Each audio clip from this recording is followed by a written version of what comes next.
Okay, so what we'll do is we'll start with tools, because of course you're going to need there's a certain number of tools you're going to need to actually collect the materials in the first place. So the first thing I'm going to recommend that you get hold of is going to be a good outdoors saw. Now, the one that you see pictured, this is my Laplander folding saw. Absolutely fantastic saw. Got no affiliation with Laplander at all, but they make some really, really great tools, including this. And so this is a great way, obviously a very safe way to move around outdoors with a saw, a folding saw like this. So you would do a lot worse than getting hold of one of these. What I will say is the teeth on these are very, very harsh. So it's good for going through wood quickly when you're collecting it. Just watch out. You're going to have a very rough edge when you're finished. And watch out for the fact these things cut on both the push and the pull. So they do have a tendency to jump out on those initial cuts. And if you're not careful, you can cut yourself. So do take care with these. I would recommend anybody looking to do this spend some time reading up on good cutting techniques, as both for the safety of you and for the safety of any tree that you're working on. In this case, we're going to try and use wood that's already off the tree, but it's definitely worthwhile learning how to do some really good cuts to make sure that you're not doing any damage. In addition to this, you are also going to need a fine-tooth saw. I would recommend you don't really need it. The main reason for having a fine-tooth saw as well as the folding saw will be that we're going to be doing a lot of sanding on these discs that you're going to be creating, and it's a time-consuming process. It's a fiddly process. I don't recommend using a belt sander. And the reason that I don't recommend using a belt sander is because it's going to take the bark off. Now, I've been making these runes for a number of years now, and I used to make them with the bark taken off, which is an easier way to do it, and you can make some fantastic looking runes that way. But I've noticed over the years, now I recently did a competition where I gave away a set of these runes that I'd made with a copy of the book, and I find every time I make a set of these runes, they do seem to turn heads, which is wonderful, and I'm always grateful for the reaction that people have to these. But I think that the reason for that is that I keep the bark on. I think that gives it that extra sort of 10% of an interesting feel to them, an interesting look to them that seems to be aesthetically pleasing to people. So if you want to keep the bark on, which is what we're going to be discussing here, then I would say do not use a belt sander, which would be quite a dangerous process, I think, anyway, trying to hold one of these on a belt sander.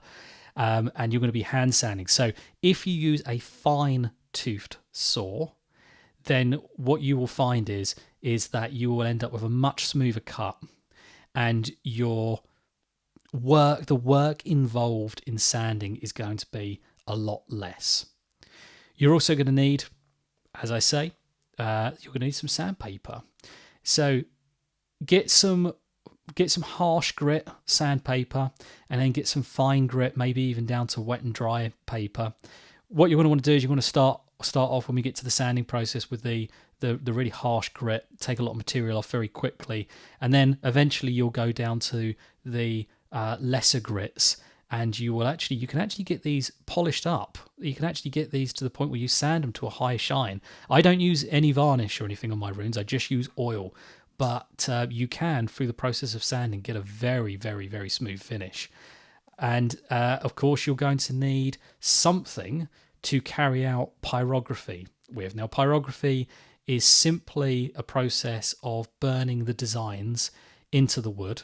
You can buy dedicated pyrography pens, but equally you can also just use a soldering iron, which works very well.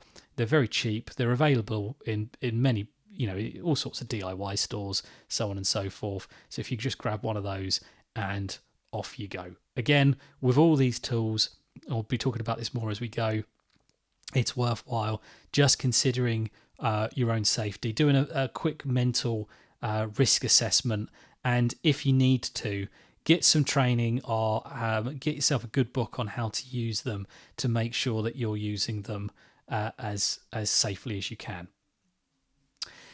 In terms of materials, you're going to need the wood itself. I like to follow the tradition of Tacitus, or the one described by Tacitus, I should say, and that is I like to use wood from a nut-bearing tree. All the wood that you see in this video is beech.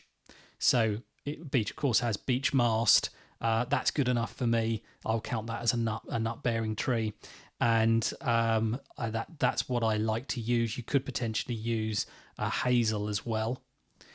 And what I like to do is I like to find, because what you're going to be doing here is you're going to be getting this wood green and drying it out. So you could, of course, take that wood from a tree, but what I prefer to do, if I can, is I like to find a branch which has already fallen off of a tree, and I like to use the wood from that. So it's fallen off the tree, it's still green, and I feel like I'm doing less impact by using that instead. It's worth noting that any wood is important to the ecosystem of a woodland. Even dead wood is important to the ecosystem of a woodland, so it pays not to take too much. That's going to be food for insect life.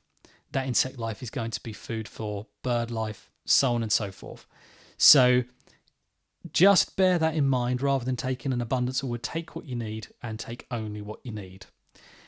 And in addition to that, if you take the wood from a branch that's already fallen, then you do not run the risk of doing any damage to the tree, perhaps introducing an infection into the tree.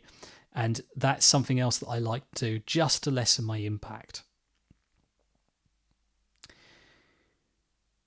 As I say, we are going to want green wood that you dry out yourself.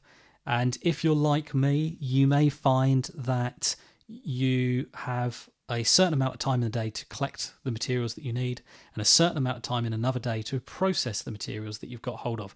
So in that case, one thing that I can recommend is after you've got hold of your branch, it's going to be about the thickness, a little bit over the, maybe 1.5 times the thickness of your thumb knuckle, perhaps maybe a little bit smaller. And then what you can do is you can pop that in a carrier bag or maybe a bin bag, and that will just stop that moisture coming out until you've processed the wood. Wood will crack if it dries unevenly. So if we can stop it drying out until we've cut it, at which point it will be able to dry much more evenly, then that's going to help us out in making a better looking set of runes. The other thing you can do, of course, believe it or not, is pop it in the fridge, and that avoids the single-use plastic problem that you might get otherwise. Although, of course, you can still use your bin bag as a bin bag afterwards. And then the other thing that you're going to need is some oil. I use olive oil, believe it or not, and I know lots of people are down on using olive oil to oil wood in this way. I personally have never found a problem, and I've always got it hanging around the house. So I cook with olive oil. I can grab olive oil. I can oil wood with olive oil. It's served me well so far. I don't think you would have any problems if you used that. Okay, so that's all the materials that you need. In the next video, what I will be looking at is how to go about cutting that that piece of wood that you've got, breaking it down into the discs of wood that you'll eventually be marking up with the runes, and then how to go about the process of drying that wood out ready for use. Okay, until next time, bye bye.